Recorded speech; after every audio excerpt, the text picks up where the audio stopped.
Hey, what's going on, guys? Top of the morning. This is Brad with Be Real. Hey, we're just a couple days out. It's actually the week before Thanksgiving, and I have a very amazing special guest who's been on before.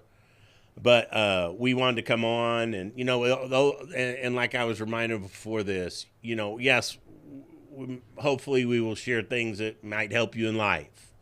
Um, but at the same time, we hope to share things that are entertaining. We hope to share things that are that make you laugh, I've as I've hit this season, um, you can learn everything you need to know if you'll just listen. But the question comes down: are you willing to hear? So I hope you just hear us. I hope you tune in here for a little bit. Let me introduce the love of my life, my wife, Amber Woessner. Thank you. Thank you. She was on before with my daughter Avery, but we want to just come back, like I said, talk about life, talk about kids, marriage, the holidays, which are extremely important to us. They have been ever since we've been together. And just kind of chop things up, man. So we're glad you're here. Thanks for tuning in. We're glad you're here, Amber. Thank Thanks you. for showing up. I know you're extremely busy. Just a few things going on. Hey, start in the beginning because Avery kind of took over the whole show last time we were here. Tell us a little bit about you and your life. What do you want to know? Well, okay, like where were you born? I grew What? up in Missouri. I was born in Missouri, grew up there. Lived out in the country. Went to school in a little town. It was amazing. Loved my childhood. I have three younger brothers and sisters. I have amazing parents. I grew up in the summers traveling on the carnival because my stepdad owned a carnival. So we would pick up as soon as school got out. Every time she says that, they go, "Wait, your family was carnies?" And she's like, "Yeah." Small hands smell like cabbage.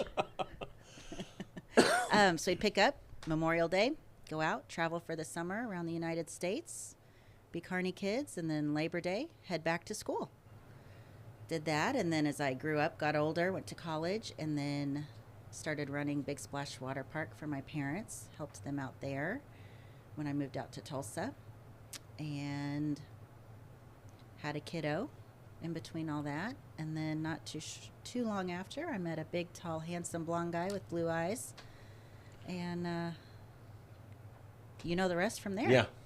And I overhear you guys talk about your childhood with between the country and the carnival. Um, I'm sure everybody would realize it's a lot of work, bro. I mean, it's a lot of work. I mean, the people on the carnival business, they're up 7 o'clock every morning.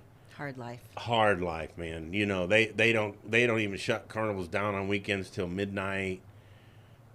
Get up the next morning and be back out there. So anyway, but also when I listened to you guys talk about those times, there was a lot of amazing memories. Oh, incredible. We'll never forget it. To travel and see as many places as we did and meet the people that we did. And it was incredible.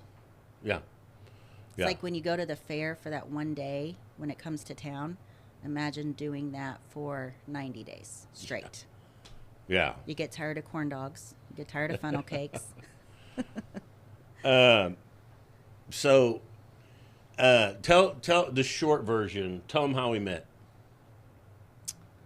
Well, the good version? No, Or the yeah, bad you tell the version? good version. I'll jump in my part and tell them the truth. Okay. So I was out for happy hour with the girls. Got a call from my best friend.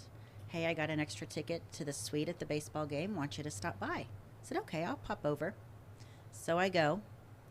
We're going up the elevator, and she looks at me and she says, okay, there's a guy here I want you to meet. And I said, are you kidding me? I'm tired of meeting guys. I'm done. So as we get off the elevator, she says, okay, when you go in the room, it's the blonde guy to the left. It's not the blonde guy to the right. It's the blonde guy to the left. And I said, okay, got it. We go in. I see the blonde guy to the left. I was like, he's not my type. It's kind of bikerish, just not my thing. So I go over, sit down, Next thing I know, here comes the other blonde guy to my right, zones in on me and comes over. Hey, my name's Brad. Can I get you a drink? What's your name? Do you want to chime in anywhere in there? Okay, so let me tell you the others. It's like this is the epitome of our marriage. So she comes in the room, friend tells her it's a guy on the left, not on the right. And so she walks in the room literally to myself, I think, because I'm going through a divorce. And I think, see, God, there are women out there like that. That lady is beautiful. I would love to have a lady like that. So that's what I'm thinking, right? Now, rewind a little bit. So before she comes in the room, her friend of ours, mutual friend of ours, goes, okay, it's the guy on the left, not the big guy on the right. He's a dumpster fire. He's a train wreck. He's going through a divorce. So, of course, who do we end up being attracted to? The two people that aren't supposed to be together, but 16 years later, it's an amazing, amazing marriage. And that's... So he comes over. I'm going to take this over now. Go ahead. He comes over. My name's Brad. Here's where I work. Where do you work? I said, I work at Big Splash Water Park. Oh, don't people die there? I said, no, people don't die there. He said, what do you do? Do you lay out in suntan all day? No, I don't lay out in suntan bro, what do you do at a water park? I run the water park. So I got that through his head. So anyways, I go to leave. I decide, I'm going to go back to happy hour with my girlfriends. So I leave. Guess who follows me down the elevator? Big, tall Brad. Blonde Brad. Still just going, mouthing. I don't remember that going part. Right along, follows me to my car, and I just heard him the whole time down until I shut the car door. That's how I will tell you this part, too, because I love telling stuff where I'm stupid, make myself sound stupid. So I call her friend, and I go, hey, ask Amber if she'll go out with me. Well, I'm still going through a divorce, right? So she calls Amber and goes, hey, Brad wants to take you out. I'm going to tell him no. So she goes, yeah, okay, that's fine. Hey, Brad, Amber said no, she's busy right now. So then I get further down the road and get through. I can't quit thinking about her. So I get through the divorce and all that. And I said, hey, let's see if we could all just meet for everybody goes into dinner or something like that. And we end up going. But here's the funny part. So I haven't really asked anybody out for like 20 years, right? So I'm sitting at my desk at work and I'm like going through my whole spiel. I'm in sales. And she answers the phone and I go, hey, Amanda. And she goes, hi, Ben. And I go, oh, crap, I just called her the wrong name. You got so frazzled. Oh, I hung the phone up. And I called her back. She goes, what'd you just do? I go, bro, we're going to start over because that was terrible. So I started over from the beginning. I should have known then. Yes. Yes. Yeah. The deal about the first answer that pops in your head is normally the right one. And if you make the wrong one, you normally end up... I jokingly tell people, like, so what does your wife do for a living? And I'm like, you've been to the circus? You see the guy with the shovel following the elephant? That's kind of what my poor wife does, is she follows the elephant around and cleaning up messes is kind of what she does. So, but we have an amazing marriage. It was not easy. And I'll be real with you, a lot of it had to do with me. What is some advice if you're in a relationship or married to somebody that's intense, has an addictive personality? What's good advice? No, I'm being serious. Okay. I was going to joke, but I'll be serious. Patience. I think that's how we really kind of balance each other out is, well, I had to learn a lot too, so it wasn't all you. I had to learn because I was single until I was 27, and I had never lived with anyone, and so it was new for me too. But patience and me time. Oh my Getting God. a breather every now and then. No, I'm kidding. No, yeah. But we really do balance each other out. You're more intense. I'm more laid back, go with the flow, where you like things to go a certain way. And then as far as the addictive personality, that was something I had to learn and understand through counseling because to me, you could just set it down and shouldn't be able to pick it back up. It's a mindset thing. But I had to understand for someone else with an addictive personality, that's not how it is. It's like cancer. It's like a sickness that it's not that easy. No. So I think once we overcame that hurdle, And my understanding got better, which I actually have a brother with the same addictive personality. Named Brad. It really not only understanding you, but it helped me understand him also. So I got a twofer right there. One thing, an accolade to you was early on, and I think it was even before we got married, that this is my perception of this deal. And not everybody can do this, and not everybody should stay in a bad situation, which at the time when I was younger was not a great situation for her to be in. But early on in the relationship, she's a very determined person. And she was like, look, we're in this deal together. And no matter what, I'm not leaving you. So once she committed, then everything else. Never give up. Yeah. Yeah. I mean, that was I our think. Motto. Yeah. Which I think that could be. I mean, if you've decided that this is a good deal and you know in your heart it's a good deal, then the next thing you have to do is figure out how to make it work. You know what I'm saying? And you did that early, which gave me peace and gave me space to help me get my crap together, you know? Well, and one of some really good advice we got in counseling was, if you're not happy with the person you're with, say you had 80% of what I was looking for, but didn't have the other 20%, or as we were trying to work through things. And so you can leave and you can go find someone else that may have that other 20% that you're looking for, but they're going to be missing that 80% of what you just left and what you had. So would you rather stay with that person and work through it and work through your differences and get a better understanding and agree to change some things and work on some things? Or would you rather just skip out and start all over again and try to find someone to make up the other percent that you're looking for? And I forgot. That's absolutely true. And, you know, the world, life, a lot of times would like you to stay focused on the 20 that person doesn't have. All that negative. And, you know, I always say that all the time. I think I've said it on this podcast. Whatever you focus on manifests. So if you focus on the thing that this person has that you fell in love with or that you love, then all those things that you love become bigger. If you focus on the things, and nobody's going to have everything, if you focus on those things that they don't have or are not, then that becomes that becomes bigger, and they actually end up consuming all the good, you know? And one of the things we tell our kids is, do you. You do you. So we were trying to work on each other, when really, if we worked on our own self, things would get better while trying to lift the other person up. Tell them on rehearsal night the last advice your mom gave you about us getting married. It was before I walked down the aisle on our wedding day. She's back there fixing the train on my dress and making sure everything was perfect before she walked out. And she said, well, some advice. Having a blended family is one of the hardest things you and Brad will ever do. She said, you and Brad will be fine. You guys will make it. I have no doubt you guys will be fine. She said, but with a blended family, you having 3 older kids and me having the 1 younger kid, she said, that will be your guys' biggest challenge. Right before you go down the aisle. Right before I walked down the aisle. I said, like, okay, thank you, Mom. Mom, don't you Could think... you not have told me that a little sooner? We're dating 1.5 years. You don't think you could have brought that up for me? Yeah. A little bit sooner. But it was true. And it wasn't even that... I mean, they all get along great now. But it's just all of them getting used to being around each other. It took time because everyone was set in their ways and wasn't ready for something new. Yeah. And staying out ahead of it and communicating is a huge part of the deal.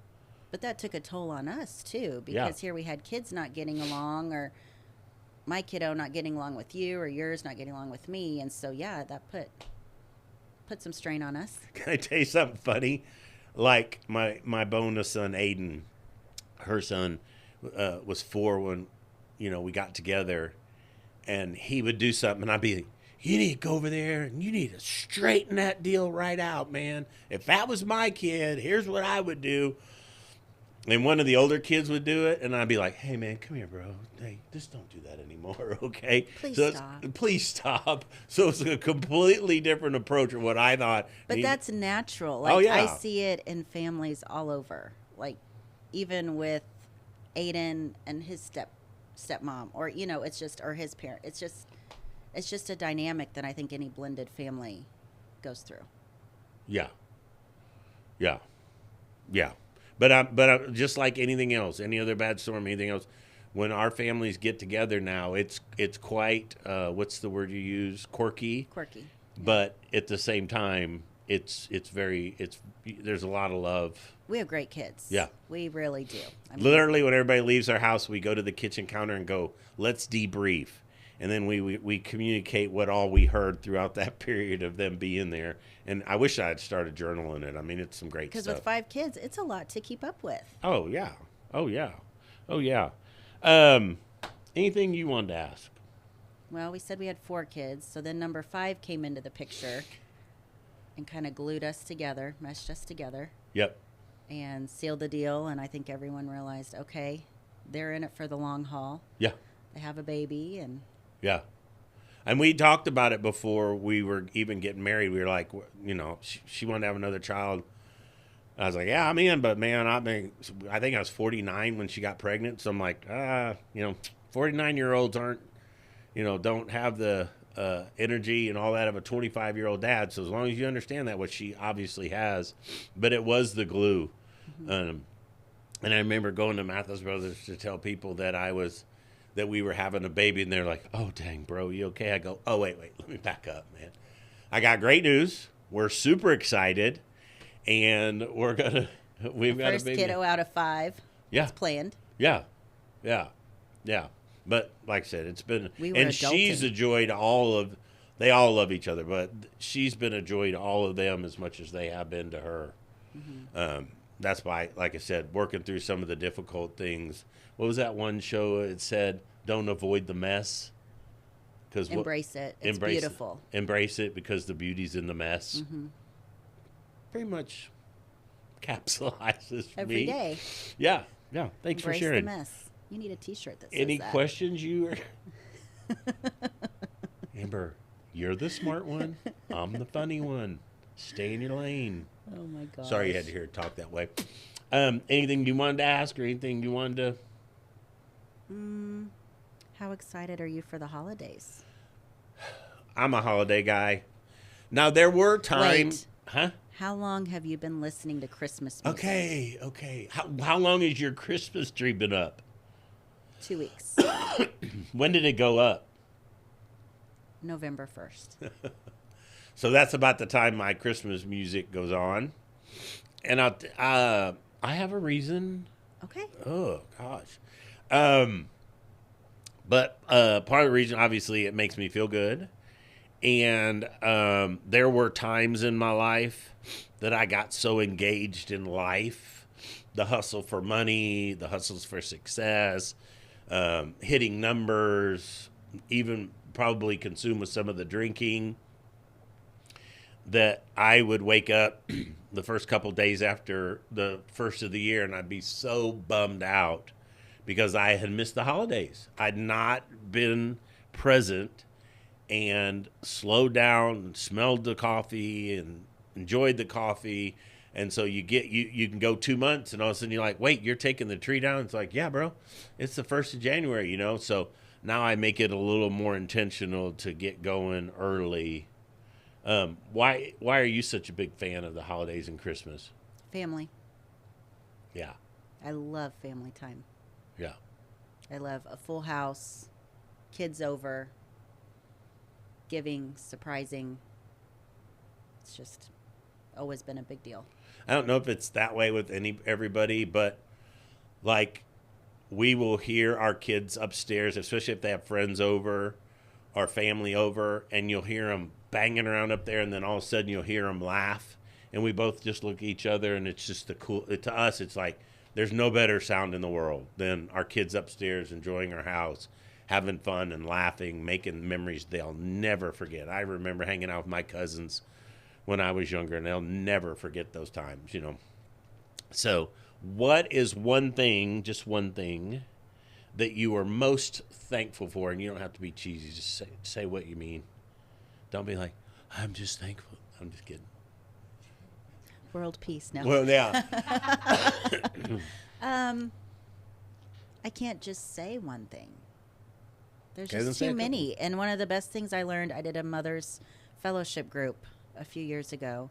And during the holidays, I mean, we went for 2 months straight of every day wake up and journal and write down what you're thankful for. And it makes you realize all the way from the big things down to the small things that you wake up and you have that some people don't have, as far as running water, warm water. But journal that. I did. And you end up with almost a whole book, just a list of things that you're thankful for. Yeah. Some people even said, I know we brought up the mess, but I've heard that before. Be thankful for the mess. Because some people have no messes, which means if you have no messes, then they have an empty house and the kids aren't jacking the house up. Or a husband that they've lost, that they don't get to clean up after. Yeah. I have a friend that says that. She says, be thankful that you get to do that you get to clean up after his messes, or that you get to do that for the kids, or just be thankful for it all. And then the flip side of that is your mess might be like this, and somebody else's mess is quantified, just off the chart, Could always be And worse. I heard that recently, read that gratitude is the greatest virtue of all, to the point where it could be the parent or the origin of all virtues, which basically means if you don't have, there's virtues are peace, hope, love, grace, all those things that are virtues of human beings. And what this poet was saying, Roman poet was saying, was that, look, without gratitude, you don't have any of those. If you really think about it, there's some to that. Well, and I feel, because when we pray, we ask God, we ask for certain things. But I don't feel that I have a right to ask if I'm not thankful for what he's already given me. So if I'm not thankful for that, why would he bless me with something more, something I'm asking for, if I'm not grateful for what he's already blessed me with? That's just a little bit of my... Okay, I'm going to give you a free hall pass. I know. See you later. No. I'm funny. Okay, on the air, being recorded. No animosity when you get done. You can tell any story about me, no matter how bad it is, no matter how embarrassing it is. Really? Yeah. We won't get home and you'll... No, I mean, you'll be in the trunk on the way home, but we're going to get home. I don't know what I can... I can't. I can't. All right, well, let you think for a second, because I really didn't have that question before I got here. Mona, my funniest of hers, because obviously you can tell she's an angel.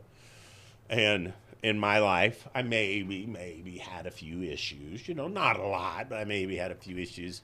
That you forgot to tell me about. Yeah, that's what I was going to tell them. Then, Okay. Get out of my story and think of your story. Sorry you had to hear that. But she didn't know all of it, and my brothers didn't tell her all of it, and I made sure that they didn't tell her all of it, because I love this lady. I mean, it was months before I even told her, I'm 20 years older than her, and it was months, but I think it was after we said we loved each other at least twice, and I go, yeah, by the way, I'm 20 years older than you, because I didn't want to tell her that, because I didn't want to, I didn't want the fish. You had the blonde highlights, and you were all tan, and you dressed real young, and so I had no idea. It's so bad that just this last year, the 13-year-old's in the car with Amber, and she's starting to connect the dots, and so they go to call Grandma Mimi happy birthday, and so the happy birthday, get done, they go, Mom, how old is Mimi? And she goes, 60, and I'm 62, and Avery looks at her and goes, Mom, what were you thinking? Like that. Now she's got to go on defense to try to defend this child's dad. It just works. Yeah. So he acts younger and I act older, so we meet in the middle. Oh, I act way younger. So here's a funny one it's her, but it's me. So we're on our honeymoon, and she's like, "Hey, let's play this game. We're having a few beverages out by the ocean and just having a good time. It's the honeymoon. Everything's it was amazing. Bahamas." She said, "Let's play a game." I'm like, "Yeah, let's play a game."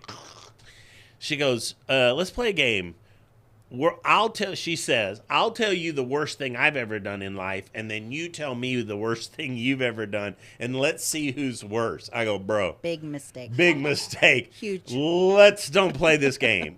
Promise you, it's like going into a heavyweight prize fight, and I know I'm going to win. Don't play this. But she just keeps going. We're just having fun. I thought I was a rebel. Yeah. And I'm like, I don't want to play it. I don't want to play it. She keeps going. I go, all right. So she tells me some story that happened to her when she was a kid. And I go, well, probably the thing I'm most disappointed that I did in my life was XYZ. And it's horrific. It's so bad I don't even want to tell you what was some of those things were. I mean, I lived on the street. I was homeless. So you can imagine some of the things you do. It was bad enough for me to set my drink Yeah. down and stop drinking. The funny part is right after I said it out of my peripheral vision, I wanted to see how she was going to react. And I saw her look at her drink and go to set it down like, oh, crap. And I thought, what did I get myself Oh, into? yeah. Then she came back, and as soon as she saw my brothers, she told them what happened. Goes, why didn't you guys tell me? And they go, he told us not to. So, sorry. Okay, my funny story about you. See, I knew I'd give you time. Are you ready? Yes, you can say it, whatever. This one was recent. Well, this was last year. So you had a car, and they had really low profile tires, and you had went through a lot of tires because of potholes. And so every time, I mean, you're intense. You go 90 miles an hour. You're like a hurricane ripping through anywhere you go, and you really don't pay attention. Or you're on the phone when you're driving. I hear a beep a lot. I hear honking when you're on the phone a lot with me. So anyways, I was going to do our taxes. You were going to meet me there. I had Avery with me. And you were on your way. Well, then you called me and told me that you hit a pothole.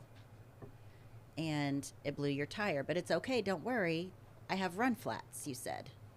So I'll be there in a minute. And I said, I don't think you should go to the tax place. Go ahead and go to the car dealership. And you said those are not run flats. I said they're not. You argued with me. No, Amber, I know what I'm talking about. I mean, this is the whole epitome of our marriage every day. So they weren't run flats. But you get to the accountant's office. And I'm sitting there with him. It's all calm, quiet. We're going through all the paperwork. The door flies open, and you literally look like Kramer off of Seinfeld. Your hair was sticking up. There was no joke. You were so frazzled. Your fly was open. You were sweating. And you go, hey, you were right. They're not run flats. I think I should go to the dealership. I looked at Avery, who's on her phone, as she just looked up at you like, oh my gosh, this is embarrassing. Puts her head down. The accountant looked at you and just chuckled. I said, okay, babe, I'll call you when I get out of here. And then you leave. So next thing I know, I get out of there and I have all these missed calls from you. And didn't you have 2 flat tires? 2 flat tires, but here's the deal. When I get into those situations where either she told me not to do something or try to be the voice of reason, or, you know, it's going to come down to either she's right or I'm right. So I leave now when I had the flats, I was literally 2 miles from the dealership that I could have got my car there. But no, I drove 4 miles one direction. Now I got to drive 4 miles back. So now it's an 8-mile trip. So I get halfway from the accountant's office to the dealership, and I'm like, I'm getting this car to the dealership. There's no way I'm calling her to tell her she needs to come pick me up. I get about halfway, and I might get on here and exaggerate some, but this is not an exaggeration. This is not an exaggeration. There's literally smoke coming off the front right tire. I'm not stopping. You know when I stopped? When I started seeing sparks. And I go, okay, we're going to stop at the sparks. So I get out and I call you after all these missed calls. I go, where are you? You're like, I'm at the park by such and such. I pulled in. I'm like, okay, I'll be on my way. Avery and I start down the street. We get there. But before I make it to you, on the street, there's literally pieces of a tire, just shreds. And then you start seeing the black marks on the road from the rim, sparking and driving. And I get to you, and I get there, and you're so disheveled, and your hands are on your head, and you're stressed. And I looked at Avery, and I go, Stay in the car. Here's the bad part, because I did have these which I love my car, but I did have these low profile tires, which in Tulsa, Oklahoma is not good to have because, it's one of the worst pothole cities in the United States. But it was so bad that I finally get pulled into a park, get pulled over. I back it in because I know that make it easier on the tow truck. I'm frazzled. I call the tow truck number. I go to explain who I am, and I get about halfway through. He goes, Brad, yeah, hey, this is Randy. Yo, no, bro, I saved your name in my phone. I got you. I helped you last time. I'm like, how bad is that you're on the first name basis with the tow truck driver, bro? That's to say something. That's every day. What, since we are going to talk about the holidays and gratitude, and what's one of your favorite memories of Christmas? It doesn't have anything to do with me. As it's because a you're on kid my or podcast. An adult, or whatever you want. Well, as a kid, of course, it was Santa, like the magic. Yeah, that's what I'm going to say too. My mom created. So then the cool thing was, as we had kids, that we got to carry on and continue the magic. Now, the worst part was when my son found out that the magic wasn't true, that you and I were behind the magic, was when a meltdown happened. How old was he? 12? 12. And you would have thought that I told him. He was on his way from school, 12 years old, and he's like, come on, Mom, there's no Santa. Come on, Mom. And what'd you say? I said, okay. I said, I'll tell you. But first you denied it. As long as you Just believe there's magic and all that. So you kept going 3 or 4 times. Like he knew. He just wanted to hear it. So I said, okay. I said, Brad and I are the magic behind Christmas. And what was his response? Are you kidding me? I was driving down Memorial. I had to pull over so he could have a meltdown. And then I called my mom later and told her, and she said, honey, what do you expect? You guys did so much and created magic that he'd probably believe till he was 30 if you didn't tell him. So that was... Can I tell you the other funny part from my part? Yeah, Elf on the Shelf. I don't miss that. Can I tell you the funny part on my part when she calls to tell me this? It's funny now. I love me some Aiden. But it's funny, too, is then he's a smart kid. Then it's like, wait, you're the Easter Bunny, too. It's all lies. It's all lies. You're the Tooth Fairy. You lied to me. I mean, pranked all these pranks. You're a prankster, Mom. You've pranked me my whole life. The biggest liar I've ever met. Probably my favorite was that when you're little, like 5 years old, 6 years old, and you think you hear like a noise on the roof. I remember laying in my bed when I was 5 or 6 years old, and coming down, and there's the tree, which mine was in the mid 60s, late 60s. So, it's a natural tree, and I'll tell you, and I do not. This is not the poor, pitiful me thing, but my big gift one year, well, my parents didn't have a lot of money, but my big gift one year was, I had one gift, and it was a Slinky. And that was the gift. And you were That's it. And it was elated. one of the best. I can remember the Christmas. I can remember taking the Slinky over to the step. Thought I was the luckiest guy on earth. And my brother got an Etch-a-Sketch, and I forget what else somebody got.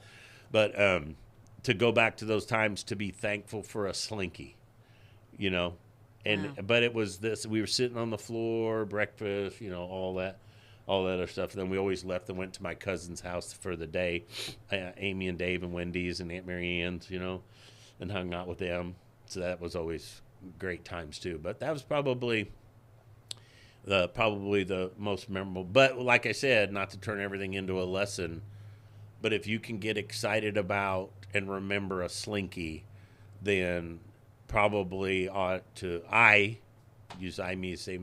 probably ought to slow down and, like you said earlier, add a little gratitude to some of those other little things, like when I go to the sink, the water comes on, or, whatever it is, man. But gratitude is the same thing as relationships. The more you focus on that you are thankful for in your life. So it's not easy. I mean, we've been through tough times. We went through 18 months. We had 2 house payments. we've been through, obviously, all the things we've been through personally. We've been through loss of family members, sickness. Too much to even go over. But I will tell you, and that's because of her and our love for each other. I will tell you that when, in my opinion, no, it's not my opinion, it's our opinion. When a tough time hits, she and I will get closer. There might be some petty crap that we're nitpicking about or whatever, but if something hits the fan, all of that stuff goes away. It's all about being there for each other. It's all about, trying to fix whatever we can fix together. We collaborate well. We work well. Where I'm weak, she's strong. Where she's strong, I'm weak. And it's just, that part of it is just an amazing deal. I'm going through this transition deal, and I think some things come out of my mouth. You can get, this is interesting for you. There's 3,500 to 4,000 words per minute of inner dialogue in our heads. That's pretty crazy, isn't it? Wow. And so sometimes it starts to overwhelm me, and because I have such a great friend and my wife, I will let some of those words come out, and she's like, that's not the truth, buddy. That's a lie. So you're replaying a lie, Brad, and if you replay a lie long enough, it becomes the truth. Stop replaying that. So that's kind of random. Sorry, but that's Preach it. Preach it, preacher. Okay, I got a question. What is your favorite dish at Thanksgiving? Oh, that's a great question. Because I think it varies all throughout the United States. I think it's got to be mashed potatoes and stuffing. Do I have to pick between one of them? Yes. Why? Probably stuffing, because you have mashed potatoes throughout the year. And every year, because you do, if there's 20 people coming to our house, she cooks enough for 40. And then there's snacks and all this other stuff. And I just show them, I'm like, bro, is this a neighborhood party? There's like 20 people coming. So there's always snacks on the counter and stuff. And I'm like, I'm standing there eating. I'm going, I'm not going to eat much of this because the Thanksgiving meal is going to be amazing. So then it gets to the point I actually do cut back on my Thanksgiving plate. But okay, enough about me. Let's get back to me. No, what's your favorite?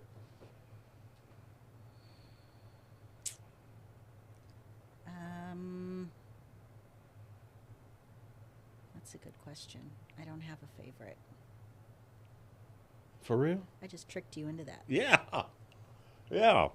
Okay. I don't know, pumpkin pie. I'd say pumpkin pie. Yeah. I have a question. Yes, Cash has a question in the house. No, I think, how have the holidays, and I don't know how you guys can transit without me in the podcast, how have the holidays changed since he's gotten his life together? Because you guys are going through no job right now with him, right? And it's probably still better than any holiday you had when he was in his addiction, I'm assuming. Don't edit this out, Cash, because I love this. Don't edit it out. So the question was asked, how has the holidays changed since, over almost 10 years I haven't been drinking. And it is far better. And I want you to comment too, so I'm going to flip this to you. It is far better now without the drinking, because I thought, in my life, I only drank when good things happened to me. But the problem was a lot of good things happened to me. So if I got a great bonus, if I got, if I had a good day at the company sold a bunch, whatever it is, we had a great day. Kids had a great day. We have a birthday celebration. I wasn't normally one of those that drank because I was bummed out. So anyway, I thought that drinking was going to enhance all those things, Cash. And actually what they did was numbed it. And what I also learned, and hope somebody needs to hear this. Somebody out there needs to hear this. Once I got sober, I realized that I was spending so much time to stay drunk. It's so much time and energy. Like, you woke up the next day, you felt like crap. You had to drink a bunch of coffee. You had to get the right thing to eat. You had to get enough energy. You had to do this. You had to work harder at work because you felt like crap. Then you would go home at night, and then you would start with, I'm just going to have a couple beers. Well, How to get more. then you get, well, then I'm just telling you from my personal. So then you get so much to drink. Okay, now we're going to have dinner with the kids, or now we got people coming over. Okay, so now I got to eat something so that I'm not so drunk that I can be presentable to people that are coming to my house. And then I got to eat something. And then, okay, now those people are gone. Now I got to get drunk again. The energy that I spent, you only have so much energy and bandwidth in a day. And you can candy coat it however you want to, but that whatever bandwidth that consumes, then that's got to take away from something. So that, and I'll tell you another thing I noticed that Cash was, and I didn't even notice it wasn't anything that was verbally said, but when I was in the heyday of my drinking, my kids, which they still do, all kids, older kids and younger kids, anything happened in the house or they had a question on life or whatever, they went to Amber and they would ask Amber. Not like, but the reason is I was not a good resource because I was saying one thing out of my mouth, but my actions didn't line up. So why would a 12 or 13-year-old kid wanting life advice come and ask a drunk? They're not going to do it. So, but what I did notice, one of the residual benefits that came out of sobriety was my kids started calling me and asking me questions, or when they were at the house, they were asking for advice. And it wasn't like a conscious thing. I finally went, well, crap, they never have been doing this. So that's just another thing. But that, and then, like you said, now we're in a transition deal, and we're not, I'm not, clocking in and out 40 hours a week right now. But there's a famous show we watch that the lead actor in it goes, they keep asking, what are we going to do? What are we going to do? He says, we're right where we're supposed to be. And so I'm trying to remind myself, with my help and my family, I'm right where I'm supposed to be.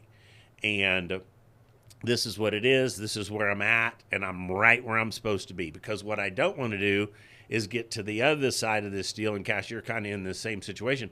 I don't want to get to the other side of this deal and something good's going to happen, And I've just wasted 6 or 7 months of stressing where I could have been being present with my children and being present with my wife. And, they were talking recently like, well, Brad, who knows what's going to happen over the holidays, but let's make sure we at least enjoy the holidays. We can take care of whatever we need to take care of.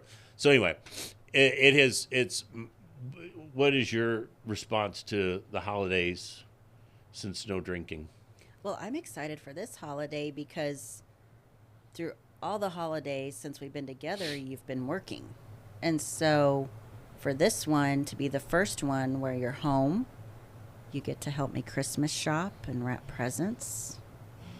So many things you get to help. You're actually going to know what the presents are this year. Snap. But just for you to be there and be present, because even years past, you've always, addiction aside, you've been addicted to your phone, checking your phone and emails and messages and even social media. And so I'm excited for this one because even we've noticed recently you're not on your phone as much. No.